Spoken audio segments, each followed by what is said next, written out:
வணக்கம் நண்பர்களே. கடந்த வகுப்புல யாப்புல 6 உறுப்புகள் இருக்கணும். அதுல முதல் 2 உறுப்புகளான எழுத்து பத்தியும் அசை பத்தியும் படிச்சோம். இந்த வகுப்புல அதன் தொடர்ச்சியா அசை வாய்ப்பாடுகள் குறித்தும் சீர்கள் குறித்தும் விரிவா படிக்க இருக்கிறோம். அதுக்கு முன்னாடி கடந்த வகுப்பை நீங்க பார்வையிடலைன்னா கடந்த வகுப்பை பார்த்த பின்னர் இந்த வகுப்பை தொடரும். ஏன்னா இந்த வகுப்புகள் ஒன்றோடு ஒன்று தொடர்புடையவை. நீங்க தொடர்ந்து இந்த வகுப்புகளை பின்பற்றிட்டு வந்தா மட்டும்தான் அதன் நிறைவு தருவாயில் வெண்பாவின் இலக்கணத்தை முழுவதுமாக அறிந்து உரிய வெண்பா வடிவதற்கான இலக்கணங்களை முறைப்படி கற்று நீங்கள் வெண்பா எழுதுவதற்கு அடுத்தபடியில் நகர முடியும். அந்த அளவில் இப்பொழுது இந்த வகுப்பினை நாம் தொடர்கிறோம். அதுக்கு முன்னாடி அசை பத்தி போன வகுப்புல சொன்னதை ஒரு மீள் பார்வையா பார்த்துட்டு அசை வாய்ப்பாடுகள் குறித்து படிக்கலாம். அசை 2 வகைப்படும்னு பார்த்தோம். நேரசை, நிறையசை. அசை அப்படின்னா என்ன? ஒரு சொல்லை அதன் ஓசைக்கேற்ப நாம பகுக்கும் போது அதுல கிடைக்கக்கூடிய பகுப்புகளை நம்ம அசை அப்படின்னு சொல்றோம். அந்த அசை ஒன்று நேரசையாக இருக்கலாம், இல்லைன்னா நிறையசையாக இருக்கலாம். இப்படி எப்படி நேரசை நிறையசைன்னு கண்டுபிடிக்கிறதுனா, நேரசைக்கு அப்படின்னு ஒரு 4 பிரிவு இருக்கு, நிறையசைக்குன்னு ஒரு 4 பிரிவு இருக்கு. இதுல எந்த பிரிவுல வந்தாலும் அதுக்கு உட்பட்டு அதை நாம் நேர்னோ நிறைனோ இனம் காண்றோம். நேரசைக்குரிய 4 பகுப்பு: தனி குறில், குறில் ஒற்று, தனி நெடில், நெடில் ஒற்று. இந்த 4 வகையில ஏதாவது ஒரு வகைய ஒரு அசை பின்பற்றி வந்தா அந்த அசைய நம்ம நேரசை அப்படின்னு சொல்லுவோம். தனி குறில் அப்படின்னா ஒரு குறில் எழுத்து மட்டும் ம, அ, இ ஆக இந்த மாதிரி ஒரு தனி குறில் எழுத்து வந்ததுன்னா அதை நம்ம நேரசை அப்படின்னு சொல்லுவோம். குறில் ஒற்று, ஒற்றுன்னா நம்ம மெய் எழுத்துன்னு ஏற்கனவே படிச்சோம். குறில் கூட ஒரு ஒற்று சேர்ந்து வந்ததுன்னா மண், வல், கல், இது மாதிரி குறில் கூட ஒரு ஒற்று சேர்ந்து வந்ததுன்னா அத குறில் ஒற்று அப்படின்னு சொல்லுவோம். தனி நெடில், ஒரே ஒரு நெடில் மட்டும் தனிச்சு வந்ததுன்னா இ, வா, உ, ஆ, இது மாதிரி ஒரே ஒரு நெடில் மட்டும் தனிச்சு வந்ததுன்னா அத தனி நெடில்னு சொல்லுவோம். நெடில் கூட ஒரு ஒற்று, நெடில் எழுத்தான தா, அது கூட ஒரு மெய் எழுத்தான இ, நெடில் ஒற்று. ஆக இந்த 4 வகையில் ஏதாவது ஒரு வகையில வந்தா அந்த அசைய நம்ம நேரசைன்னு சொல்லுவோம். அதே மாதிரி குறில் கூட இன்னொரு குறில், ஆங்கிறது ஒரு குறில், தூங்கிறது ஒரு குறில், குறில் கூட ஒரு குறில் இன்னொரு குறில் வந்தா, அல்லது குறில் கூட ஒரு ஒற்றும் சேர்ந்து வந்தா தூ, லா, இம், குறில், குறில் ஒற்று. குறில் கூட ஒரு நெடில் வந்தா வி குறில், டா நெடில். குறில் நெடில் கூட ஒரு ஒற்றும் சேர்ந்து வந்தா கா குறில், லா நெடில், இம் ஒற்று. ஆக இந்த 4 வகுப்புகள்ல ஏதாவது ஒரு பிரிவுல ஒரு அசை அமைஞ்சா அந்த அசைக்கு நிறையசைன்னு பேரு. இதுல சிலர் ஆரம்ப நாட்கள்ல பண்ற தவறு என்னன்னா, தனி குறிலுக்கும் குறிலுக்கும் வித்தியாசம் தெரியாம, உதாரணத்துக்கு சிகரம் அப்படிங்கிற ஒரு வார்த்தை இருக்கு. சி குறில் எழுத்து, தனி குறில்,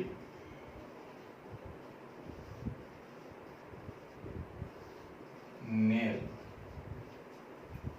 இப்படி பிரிச்சிருவாங்க. இது தவறு.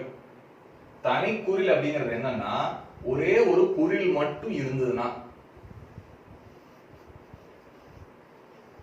அதற்கு இது 2 அசையா பிரிப்போம். இப்ப இந்த ஈற்றசையா பாருங்க, கு, தனி குறில். இப்படி ஒரே ஒரு குறில் மட்டும் தனித்து நின்றால் தான் அதற்கு பெயர் தனி குறில். இது தனி குறில் அல்ல, குறிலோடு இன்னொரு குறிலும் சேர்ந்து வந்திருக்கிறது. எனவே சி, கா, குறில், குறில் என்கிற நிறை விதி அடிப்படையில் இதை நாம் பிரிக்க வேண்டும். உடனே அடுத்தது ஒரு சந்தேகம் வரும். அப்ப அதுக்கு அடுத்தது மறுபடியும் ரான் இன்னொரு குறில் இருக்குல்ல அப்படின்னா, இது முதல் குறில், இது 2ஆம் குறில், இது 3ஆம் குறில். நமக்கு 2 குறில்கள் சேர்ந்து வந்தால் மட்டும்தான் நிறையசைன்னு வாய்ப்பாடு இருக்கு. ஆக 3ஆம் குறில் வருமானால் நாம் 2ஓடு நிறுத்தி கொண்டு அந்த 2ஐ முதலில் நிறையசையாக பிரிக்க வேண்டும். மீறி இருக்கிறது ரா குறில், இம் ஒற்று, நமக்கு எப்பவுமே ஒற்று தனித்து இயங்காதுன்னு படிச்சிருக்கோம். ஆக குறிலும் ஒற்றும் சேரும் பொழுது அது நேரசை ஆகிறது. ஆக இப்ப இந்த சிகரம் அப்படிங்கிற வார்த்தை 2 அசைகளை கொண்டு இருக்கு. அதில் முதல் அசை நிறை, ரம் அப்படிங்கிற 2ஆம் அசை நேர். ஆக தனி குறிலுக்கும் குறிலுக்கும் நாம் பொருள் வேறுபாடை தெரிந்து கொள்ள வேண்டும். இப்பொழுது நாம் கூடுதலாக கவனத்தில் கொள்ள வேண்டியது குறிலோடு குறிலோ, குறிலோடு நெடிலோ அவற்றோடு ஒற்றோ வரும். அதை போல நெடிலோடு ஒற்று இணைந்து வரும், நெடில் தனித்து வரும். ஆனால் மாறாக நெடிலோடு இன்னொரு குறிலோ, நெடிலோடு இன்னொரு நெடிலோ வராது. அதை நாம் கவனத்தில் கொள்ள வேண்டும். ஆக நெடிலில் ஒரு அசை தொடங்குமானால் அது நிச்சயமாக நேரசையாக மட்டுமே இருக்க வேண்டும். ஆனால் குறிலில் ஒரு அசை தொடங்குமானால் அதற்கு அடுத்து இருக்கக்கூடிய எழுத்தை பொறுத்து அது நேரசையாகவோ நிறையசையாகவோ மாறலாம். இங்க மாதர், மா நெடில், இது தனி நெடில். ஆக இதை நாம் நேரசை அப்படிங்கோம். தா இர் குறில் ஒற்று, மீண்டும் இது நேரசை விதிக்குரியதாகவே இருக்கிறது. எனவே மாதர் என்கின்ற சொல் 2 நேரசைகளை கொண்டிருக்கிறது. இப்படி சில எளிமையான சொற்களுக்கு நாம் முதலில் அசைகளை பகுத்து பழக்க வேண்டும்.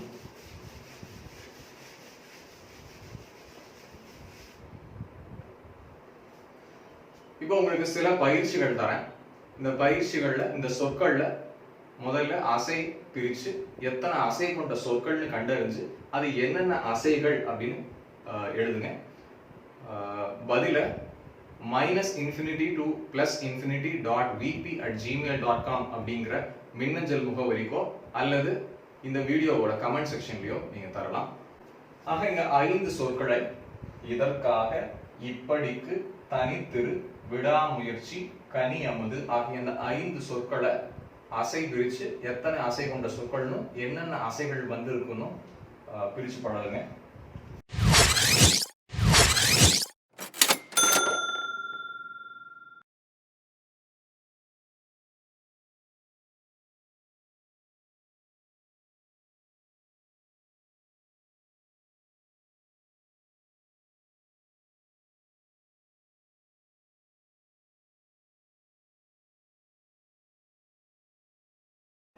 இப்ப நாம அசை வாய்ப்பாடு குறித்து பார்க்க போறோம்.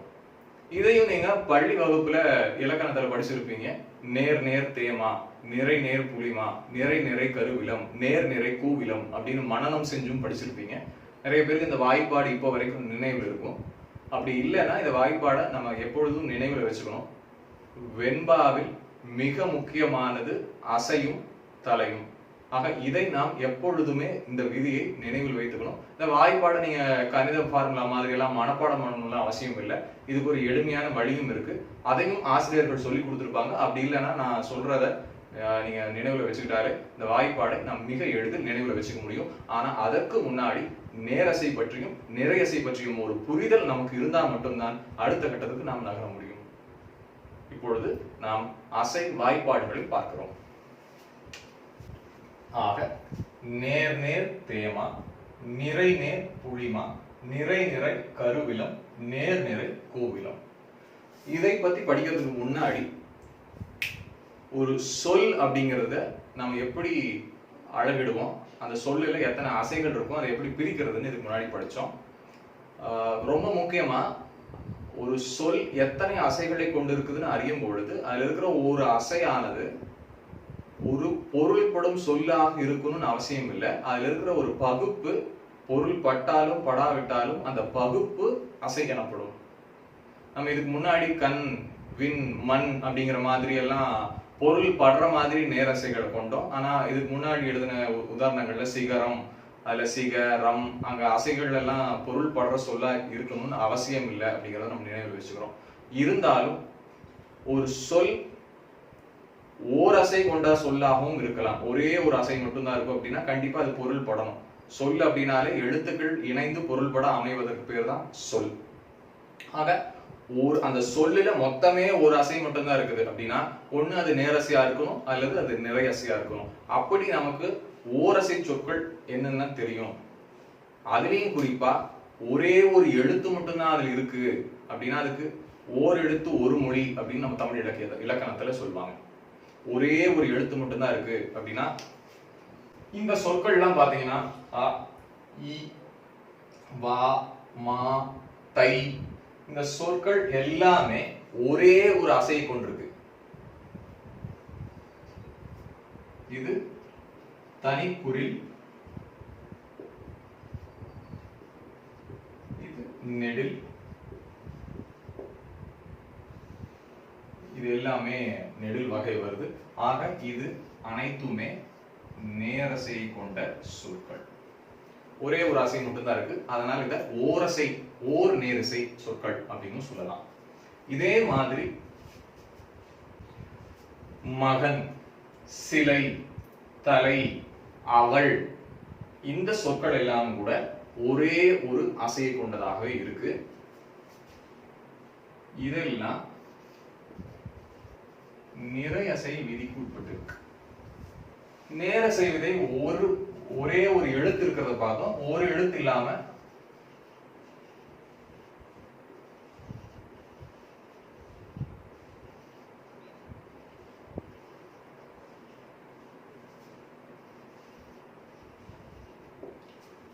இப்படி நெடிலோ குறிலோ அதனோடு ஒற்று இணைந்தும் அமையுமாறு நேரிசை நாம் பெற முடியும்.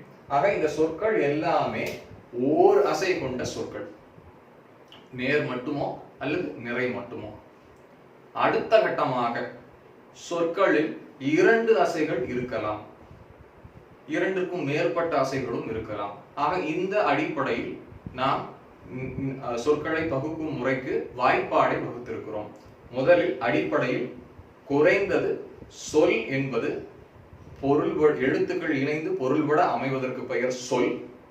அப்படி அமையக்கூடிய சொல் குறைந்தபட்சம் ஓர் அசை கொண்ட சொல்லாகவே இருக்க முடியும். அப்படி ஓர் அசை மட்டும் கொண்டிருக்குமானால் அது இரண்டு வகைப்படும், நேரசை, நிறையசை. அடுத்த கட்டமாக ஒரு சொல் இரண்டு அசைகளை கொண்டிருக்கலாம். அப்படி இரண்டு அசைகளை கொண்டிருக்கலாம் என்றால் அதற்கு இந்த 4 முறைகளில் அமைந்திருக்கலாம். நேரோடு நிறை, நிறையும் நேரும், நிறையும் நிறையும், நேரும் நிறையும்.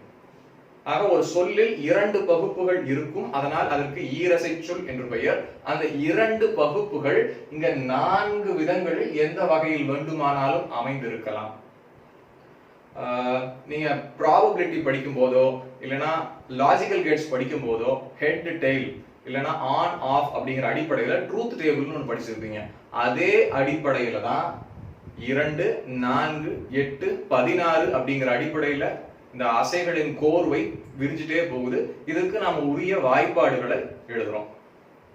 ஆக இரண்டு அசைகளை கொண்ட சொற்கள் இந்த 4 முறைகள்ல இருக்கலாம் அப்படின்னு சொல்றோம். அதுக்கு உரிய எப்ப பாருங்க நேர் நேர், நிறை நேர் அப்படின்னு குறிப்பிடுறதுக்கு பதிலா அதற்கு ஒரு அடைமொழியோட நம்ம குறிப்பிடுறோம். அந்த அடைமொழிகளை நம்ம தேமா, புளிமா, கருவிலம், கூவிலம் அப்படின்னு அதற்கு உரிய பெயர்களை நம்ம கொடுக்கிறோம். இதை நாம் அசை வாய்ப்பாடுகள் என்று சொல்கிறோம். உதாரணத்துக்கு ஈரசை சொற்கள் சிலர் பார்ப்போம். ஆக பற்கள், இறைவன், விசாரணை, பூ இதழ் இப்படி இந்த சொற்கள் எல்லாமே இரண்டு அசைகளை கொண்டிருக்கு. பற்கள், இறைவன், விசாரணை, பூ விதழ். ஆக இப்படி இரண்டு அசைகளை கொண்ட சொற்கள் இருக்கு. இது மேற்கூறிய இந்த 4 முறைகள்ல எப்படி வேணாலும் அமையலாம். அதை நம்ம முதல் அசை பிரிச்சு பார்க்கலாம். பற்கள் குறில் ஒற்று. ஆக இது ஒரு நேரசை. கா இல் மீண்டும் குறில் ஒற்று, மீண்டும் இது ஒரு நேரசை. ஆக இது இரண்டு நேர் அசைகளை கொண்டிருக்கு. ஆக நேர் நேர் அப்படிங்கிற அடிப்படையில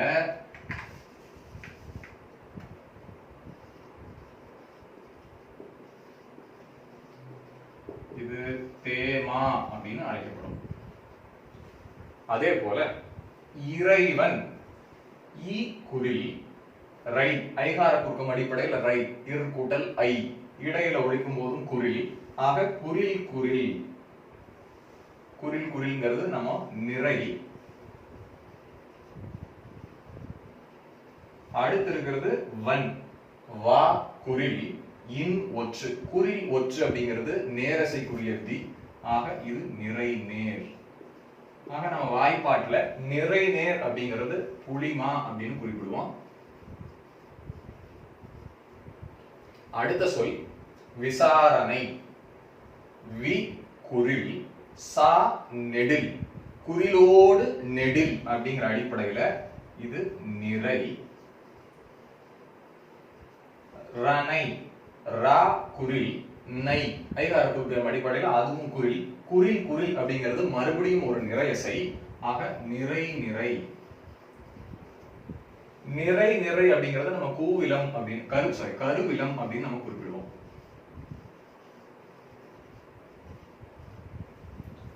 அடுத்தது பூவிதழ். பூ நெடில். நெடில் தனித்தோ அல்லது அதனோடு ஒரு ஒற்று மட்டுமோ பெற்று வரும். மறுபடியும் சொன்னோம், ஒரு அசை நெடில்ல தொடங்கினா அது கண்டிப்பாக நேரசையாக மட்டுமே இருக்க முடியும். இங்க நெடில் மட்டும்தான் வந்திருக்கு, தனி நெடில். ஆக இது நேர். அடுத்தது விதல். வி குறில் தா குறில் இல் ஒற்று. குறில் குறில் ஒற்றுங்கிற அடிப்படையில இது நிறையசை. ஆக நேர் நிறை ஆகிய இரண்டு அசைகளை கொண்டிருக்கிறது. நேர் நிறை என்பது கூவிலம்.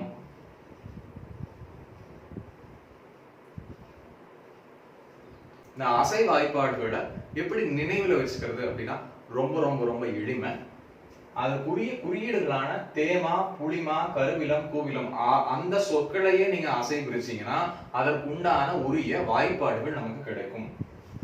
தேமா தே நெடில், மா நெடில், இரண்டு நெடில் வந்திருக்கு. ஆக இரண்டு நேர் அசைக்குரியது. புளிமா பூ குறில் லி குறில் இரண்டு குறில் வந்தால் அது நிறை. மா நெடில் ஆக அது நேர். ஆக நிறை நேர். அடுத்தது கருவிலம். கா குறில் ரூ குறில் இரண்டு குறில்கள் வந்தால் அது நிறை. அடுத்தது விளம். வி குறில் லா குறில் இம் ஒற்று. ஆக மீண்டும் ஒரு நிறை அசை பெற்றிருக்கிறோம். நிறை நிறை கருவிலம். அடுத்ததாக கூவிலம். கூ நெடில் ஆக நேரசையாகவே இருக்க முடியும். விளம். வி குறில் லா குறில் இம் குறில் ஒற்று. ஆக இது நிறையசை. ஆக கூவிலம் என்பது நேர் நிறை. ஆக இந்த வாய்ப்பாடை நினைவில் வச்சுக்கிறது ரொம்ப எளிமை. நாம் ஞாபகம் வச்சுக்க வேண்டியது தேமா, புளிமா, கருவிலம், கூவிலம். ஆக இந்த சொற்களை உரிய அசை கொண்டு நம்ம பிரிச்சா அதற்கு உண்டான விதிகள் நமக்கு நினைவுல வரும். நிறைய பேர் இது உடனே மனமும் செஞ்சு வைப்பாங்க. நேர் நேர் தேமா, நிறை நேர் புளிமா, நிறை நிறை கருவிலம், நேர் நிறை கூவிலம். ஆக இந்த வாய்ப்பாடு நமக்கு மிக மிக மிக முக்கியம். நம்ம மறுபடியும் ஒரு மீள்பார்வை பார்க்கிறோம். ஒரு சொல் ஓரசை மட்டும் கொண்டதாகவே இருக்கலாம். அப்படி ஓரசை கொண்ட சொல் ஒன்று நேரசையாகவோ அல்லது நிறையசையாகவோ இருக்க முடியும். அடுத்தது ஒரு சொல் இரண்டு அசை கொண்ட சொற்களாக இருக்கலாம். அப்படி இரண்டு அசைகளை கொண்டிருக்குமானால் அந்த இரண்டு அசைகள் இந்த நான்கு முறைகளில் எப்படியாவது ஒன்றாகவே அமைந்திருக்க வேண்டும். அந்த அளவில் அதற்கு உண்டான வாய்ப்பாடுகள் இங்கே கொடுக்கப்பட்டிருக்கின்றன. நாம் அடுத்த கட்டமாக மூன்று அசை கொண்ட சொற்களை பார்க்க இருக்கிறோம். ஒரு சொல்ல பகுக்கும் பொழுது அதுக்குள்ள மூணு அசை இருக்குமானால், மூன்று பகுப்பா நம்ம அந்த சொல்ல பிரிச்சு அதுக்குள்ள மூணு அசை இருந்துச்சுன்னா அந்த சொல்லுக்கு மூவசை சொல் அப்படின்னு பேரு. சில உதாரணங்களை பார்க்கலாம். கண்ணுக்குள். கண் நுக்குள். இது உச்சரிப்பு மூலமாவோ அல்லது நேர் நிறைக்குரிய விதி மூலமாவோ பகுக்கலாம் அப்படின்னு முந்தைய வகுப்புல பார்த்தோம். அந்த அடிப்படையில கண்ணுக்குள் அப்படிங்கிற ஒரு சொல்லுல கண்ணுக்குள் அப்படின்னு மூணு பகுப்புகள் இருக்கு. அந்த ஒரு பகுப்பும் என்னென்ன அசை கொண்டிருக்கு நம்ம அது அசைக்குரிய விதி வச்சு பார்த்தா, கண் குறில் ஒற்று நேர், நு குறில் ஒற்று மீண்டும் நேர், குள் நேர் குறில் ஒற்று. ஆக கண்ணுக்குள் அப்படிங்கிற ஒரு சொல் 3 நேரசை கொண்ட சொல். அதே மாதிரி சந்திப்பிழை, சந்திப்பிழை, சந்திப்பிழை, இது 3 அசையை கொண்டிருக்கு. அசை விதிக்கு உட்பட்டு பார்த்தீங்கன்னா நேர், நேர், நிறை. இது மாதிரி மீதம் இருக்கிற சொற்களையும் நம்ம பகுத்து பார்த்தோம்னா இடைவேளை, கற்பூரம், ராமாயணம் அப்படின்னு 3 அசைகளை கொண்டிருக்கு. அது ஒரு அசையும் நேராகவும் நிறையாகவும் இருக்கலாம். ஆக நேர் நிறையின் கலவையின் மூலமாக ஈரசையில மொத்தம் 4 விதமான ஈரசை சொற்கள் அமையலாம் அப்படின்னு பார்த்தோம். நேர் நேர், நிறை நேர், நிறை நிறை, நேர் நிறை. ஆக அதுக்கு ஒன்னொன்னுக்கும் தேமா, புளிமா, கருவிலம், கூவிலம் அப்படின்னு உரிய வாய்ப்பாட்டு விதிகளும் பார்த்தோம். அதே மாதிரி மூவசை சொற்கள் இந்த நேர் நிறை கலவையோட 8 விதமா அமையறதுக்கான வாய்ப்புகள் இருக்கு. இந்த ஈரசை சொற்களோட கடைசியில நேர் இணைஞ்சா நேர் நேர் நேர், நிறை நேர் நேர், நிறை நிறை நேர், நேர் நிறை நேர் அப்படின்னு 4 விதமான மூவசை சீர் கிடைக்கும். அதே மாதிரி இந்த ஈரசை சீர் கூட கடைசியில நிறை அப்படின்னு இணைஞ்சதுன்னா நேர் நேர் நிறை, நிறை நேர் நிறை, நிறை நிறை நிறை, நேர் நிறை நிறை அப்படின்னு மீதம் ஒரு 4 மூவசை சீர்கள் கிடைக்கும். அந்த அடிப்படையில மொத்தம் 8 விதமான மூவசை சீர்கள் நமக்கு கிடைக்கும். ஏற்கனவே குறிப்பிட்ட ஈரசையோட கடைசியா இன்னொரு அசை நேரா வந்து இணைஞ்சா இந்த 4 கூடையும் ஒரு நேர் இணையும் போது 4 விதமான அசைகளும் 4 விதமான மூவசைகளும், இதே ஈரசைகள் 4 விதமான ஈரசைகள் கூட கடைசியில நிறை வந்து இணையும் போது மீதம் ஒரு 4 விதமான மூவசையுமாக ஆக மொத்தம் 8 விதமாக மூவசை சொற்கள் அமையலாம். மறுபடியும் வாய்ப்பாட்டு அடிப்படையில இந்த ஈரசைகள் அப்படியே வச்சுட்டு அது கூட கடைசியில நேர் வந்திருந்தா இதே விதி கூட கடைசியில அது காய்னு சேர்த்தா போதும். ஆக நேர் நேர் நேர், இங்க இருக்கிற எடுத்துக்காட்டு மாதிரி நேர் நேர் நேர் அப்படின்னு வந்திருந்தா நேர் நேர்ங்கிறது தேமா, கடைசியில நேர்ல முடிஞ்சா அது காய். ஆக மொத்தம் இதுக்கு தேமாங்காய் அப்படின்னு குறிக்கப்படும். உதாரணத்துக்கு இங்க பாத்தீங்கன்னா இடை, இது நிறை, வே தனி நெடில் நேர், லை தனி குறில் நேர். இப்போ நிறை நேர் நேர் இருக்கு. நிறை நேர் அப்படிங்கிறது புளிமா, ஈரசை கூட கடைசியில நேர் முடிஞ்சா அது கூட காய் சேர்த்து எழுதுனா போதும். ஆக இது புளிமாங்காய்.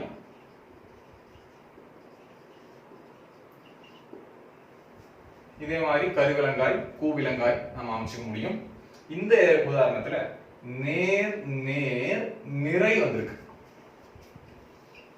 சந்தி, சந்த் நேர், திக் நேர், பிழை நிறை. ஆக நேர் நேர்ங்கிற ஈரசைக்கு தேமான விதி இருக்கு. அந்த ஈரசை கூட நிறை வந்தா அத கனின்னு நம்ம சொல்லுவோம். ஆக இது தேமாங்கனி. ஆக அந்த அடிப்படையில இந்த ஈரசைகள் கூட கடைசியில நேர் இணைஞ்சு வந்தா தேமாங்காய், புளிமாங்காய், கருவிலங்காய், கூவிலங்காயினும், இதே ஈரசை கூட கடைசியில நிறை சேர்ந்து வந்தா தேமாங்கனி, புளிமாங்கனி, கருவிலங்கனி, கூவிலங்கனி அப்படின்னு நம்ம குறிப்பிடுவோம். ஆக மீள்பார்வையாக ஓரசை அப்படின்னா நேராகவும் இருக்கலாம், நிறையாவும் இருக்கலாம். ஆக மொத்தம் 2 விதமான வாய்ப்புகள் இருக்கு. ஈரசை அப்படின்னா நேர் நிறை, நேர் நேர், நிறை நேர், நிறை நிறை, நேர் நிறை 4 விதமான வாய்ப்புகள் இருக்கு. மூவசை அப்படின்னா இந்த ஈரசை 4 கூடையும் நேர் வந்தா ஒரு 4 விதம், இந்த ஈரசை 4 கூடையும் நிறை வந்தா 4 விதம். ஆக 8 விதமான வாய்ப்புகள் இருக்கு. இதுக்கு அடுத்த கட்டமா ஒரு சொல் 4 அசைகளை கொண்டிருக்குமானால் அதை 4 அசை சொல் அப்படின்னு சொல்லுவோம். அது அதே அடிப்படையில இந்த மூவசை அப்படியே வச்சுட்டு அது கூட ஒரு நேர் சேர்ந்து வந்தா, ஆக இந்த மூவசை மட்டும் 8 இருக்கு. அந்த 8 கூட நேர் சேர்ந்து வந்தா 8 விதமான 4 அசை சொற்கள் நமக்கு கிடைக்கலாம். அதே மாதிரி இந்த மூவசை அப்படியே வச்சுட்டு இறுதியில ஒரு நிறையசை அது கூட இணைஞ்சு வந்தா 8 விதமான மூவசையோடு நிறை இணைஞ்சு வரும்போது மீண்டும் ஒரு 8 விதமான மூவசை சொற்கள், நாலசை சொற்கள் நமக்கு கிடைக்கும். ஆக 16 விதமாக நமக்கு நாலசை சொற்கள் அமைவதற்கு வாய்ப்புகள் இருக்கின்றன. குறிப்பாக இந்த மூவசைக்கு நம்ம வாய்ப்பாடு படிச்சோம்ல, காயினும் முடியும் இல்லைன்னா கனின்னு முடியும்னு, அது கூட மறுபடியும் நேர்னு முடிஞ்சா அதை தன்பு அப்படின்னு குறிப்பிடுறாங்க. அதே நிறையில முடிஞ்சா தன்னிழல் அப்படின்னு குறிப்பிடுறாங்க. ஆனா நமக்கு வெண்பாவுக்கு ஈரசை சொற்களும் மூவசையில காய் வகைக்குரிய சொற்களும் மட்டும்தான் வெண்பாவில நம்ம பயன்படுத்துவோம். ஓரசைய ஈற்றுச்சீர்ல பயன்படுத்துவோம். அடுத்தடுத்த வகுப்புகள்ல ஈற்றுச்சீர்னா என்ன, ஈற்றுச்சீர்க்குரிய விதினா என்ன, குற்றியலுகர விதி எங்க பயன்படுது, அதை பத்தி விரிவா பார்ப்போம். இப்போதைக்கு நம்ம நினைவுல வச்சுக்க வேண்டியது, அசை அப்படின்னா பகுப்பு. அது ஒரு சொல் ஓரசை மட்டுமே கொண்ட சொல்லாக இருக்கலாம், அதுக்கு 2 விதமான வாய்ப்புகள் இருக்கின்றன. 2 அசை கொண்ட சொற்களாக இருக்கலாம், அதற்கு 4 விதமான வாய்ப்புகள் இருக்கின்றன. 3 அசைகளை கொண்ட சொற்களாக இருக்கலாம், அதற்கு 8 விதமான வாய்ப்புகள் இருக்கின்றன. 4 விதமான அசைகளை கொண்டு இருக்கலாம், அதற்கு 16 முறையான வாய்ப்புகள் இருக்கின்றன. 5 அசை, 4 அசைகளுக்கு மேல 5 அசையோ 6 அசையோ பெற்ற சொற்கள் பயன்படுத்துவது உகந்ததல்ல. பெரும்பாலும் அவை பாடல்களில் பார்க்க இயலாது. அப்படி பயன்படுத்தினால் அது சிறப்பற்றதாகவே இருக்கும். குறிப்பாக வெண்பாவில் ஈரசை சொற்களையும், இந்த 4ல எந்த வகை வேணா இருக்கலாம், ஈரசை சொற்களையும் மூவசையில காயை மட்டும், அதாவது இந்த 2 கூட கடைசியில நேர் இணைஞ்சு வர்ற காய், ஆக இந்த வகைக்குரிய சொற்களை மட்டும்தான் நம்ம வெண்பாவில் பயன்படுத்துவோம். சொற்களை சீர் அப்படின்னு நம்ம இதுக்கப்புறம் சொல்லுவோம்.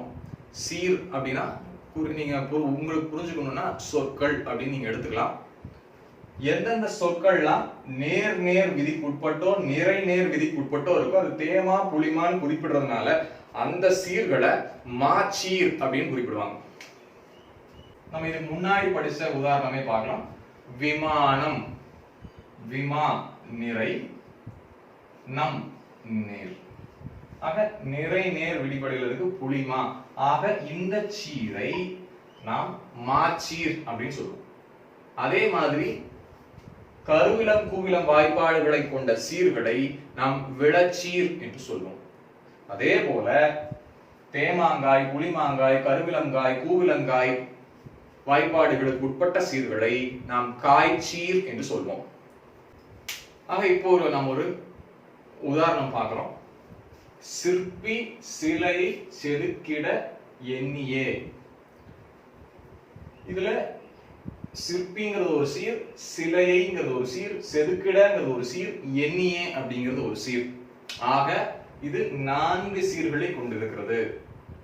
ஒரு வரி என்பதை நாம் அடி என்று குறிப்பிடுவோம்.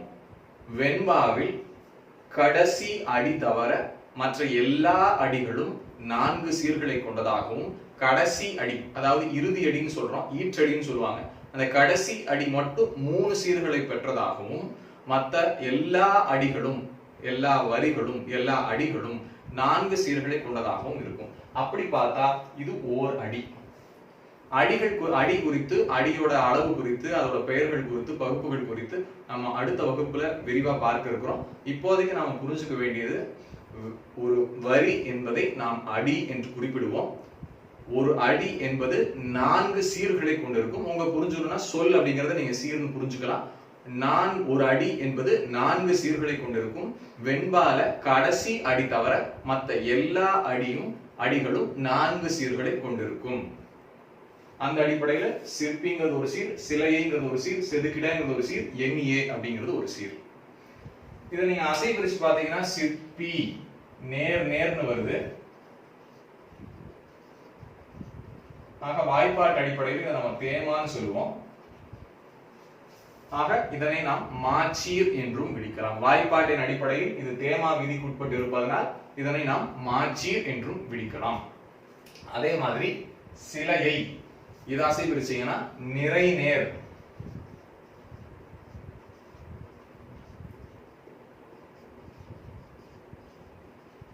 இது புளிமா வாய்ப்பாட்டுக்கு இணையாக இருப்பதனால் இதனையும் நாம் மாச்சீர் என்றே குறிப்பிடலாம்.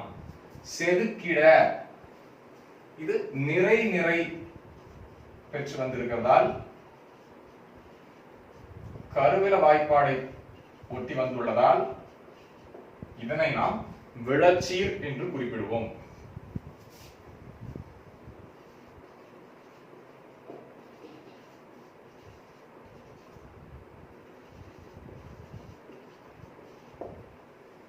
நேர் நிறையில் முடிந்து கூவில வாய்ப்பாட்டை சார்ந்து வந்திருப்பதனால் இதனையும் நாம் விளச்சீர் என்று குறிப்பிடலாம். ஆக சீர் என்கின்ற அளவில் நமக்கு நினைவில் வைத்துக் கொள்ள வேண்டியது 2 அசைகளையோ அல்லது மூவசை கொண்டிருப்பின் அவற்றுள் காய்ச்சீரை மட்டுமே கொண்டிருக்க வேண்டும். ஆக இங்க எல்லாம் பாத்தீங்கன்னா 2 அசை மட்டும்தான் இருக்கு. விபத்தினில் 2 அசை. கற்களுக்குள் 3 அசை. 3 அசைனா கண்டிப்பா காய்ச்சீர் மட்டும்தான் இருக்க முடியும். காய்ச்சீர் அப்படிங்கிறது ஒண்ணும் இல்ல, கடைசியில 3ஆவதா முடியக்கூடிய 3ஆம் அசை நேராக இருப்பின் அதை நாம் காய்ச்சீர் அப்படின்னு சொல்லுவோம். இது ரெண்டும், இந்த முதல் 2 அசைகளும் என்னவாக வேணாலும் இருக்கலாம். கடையில் 3ஆவதாக முடியக்கூடிய அசை நேரில் முடிந்தால் அதனை நாம் காய்ச்சீர்னு சொல்லுவோம். வெண்பாவில் மூவசையில் காய்ச்சீர்ல தான் முடியணும், கனிச்சீர்ல முடியக்கூடாது. கனிச்சீர் அப்படிங்கிறது நேர்ல முடியாம நிறையில முடியுது. கற்கண்டினை, நேர் திணைங்கிறது நிறை. 3ஆம் அசை நிறையில் வந்தால் அது கனிச்சீர் என்று சொல்லப்படும். வெண்பாவில் மூவசையில் காய்ச்சீர் மட்டுமே அனுமதிக்கப்படும். ஆக கற்கண்டினை என்கின்ற சீர் வெண்பாவில் இடம்பெற சாத்தியம் இல்லை. காரணம், 3ஆம் அசை நிறையில் முடிந்திருக்கிறது. நிறையில் முடிந்தால் அது கனிச்சீர்.